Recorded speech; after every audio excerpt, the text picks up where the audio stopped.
أهلا بيكم في كوكبي، كوكب أفكاري. وكالعادة في كوكب أفكاري لي معتقداتي الخاصة.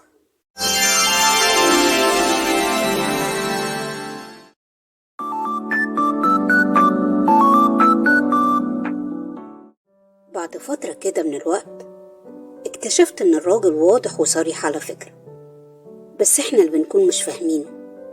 للأسف بنكون مغمضين عيوننا، فبلاش كل واحدة توهم نفسها بأفكار من وحي خيالها، علشان ببساطة كل راجل ليه صفاته وليه طباعه.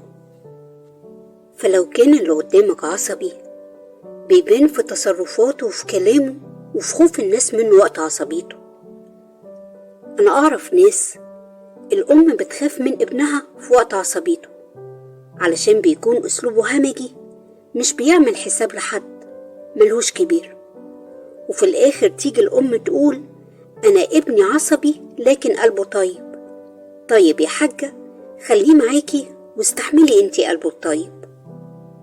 وهتلاقي راجل تاني بخيل، ممكن يكون مش بخيل في الماديات، لكن بخيل في الإحساس، في المشاعر، بخيل حتى في كلامه، وبخيل في وقته معاكي. دايما هتلاقيه مستعجل، مش بيديكي حتى فرصة تخلصي كلامك أو تعبري عن مشاعرك. وهتلاقي واحد إيده بتسبقه قبل كلامه، والموضوع ده بيبتدي في الأول بهزار. هتلاقيه بيقرب منك واحدة واحدة، يمد إيده عليكي واحدة واحدة، والباقي انتي عارفة كويس. وكمان هتلاقي واحد بيريل على نفسه مجرد ما يشوف واحدة حلوة. هتلاقيه بيتكلم معاكي لكن عينه بتتكلم معاها، معجب بشكلها واهتمامها بنفسها، ويجي يكلمك عن لبسك وكلامك واسلوبك وهزارك، عايز يجردك من انوثتك ويتحكم فيكي ويخليكي دمية في ايده. مش بقولك ان الراجل واضح وصريح، وفي حاجات تانية كتير لو اتكلمت عنها مش هنخلص. انا مش ضد الراجل على فكرة، ولا ست معقدة، لا خالص.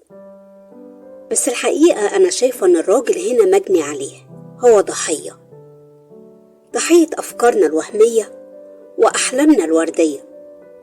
الغلط مش منه، الغلط مننا احنا. حبيبتي، الراجل عامل زي النار، يا اما نتدفى بيها او نتحرق بسببها. فبلاش تكوني عامية وتتوقعي وتوهمي نفسك انه ممكن الشخص يتغير. استحالة يتغير، انتي اللي ملامحك وحياتك هتتغير. انا عارفة ان البدايات حلوة جدا، وده علشان الواحد بيكون منبهر بالشخص اللي قدامه. بنكون شايفين القناع الخارجي لكن مش شايفين الخفايا اللي ورا القناع، ولو كانت ظاهرة واضحة مع الوقت بنتغاضى عنها باسم الحب. فالكارثة فيكي انتي مش فيه هو. فالندم هو أصعب حاجة في حياة أي إنسان. فخليكي زي الشاطرة كده، ولما تلاقي الراجل اللي معاكي فيه صفات استحالة تقبليها بلاش تكملي. افتحي عيونك وفكري لقدام، وبلاش تبصي تحت رجليكي. في الحياة هتقابلي ناس كتير، كل إنسان هتقابليه هيكون ليه دور في حياتك، كل واحد هيديك دروس في الحياة.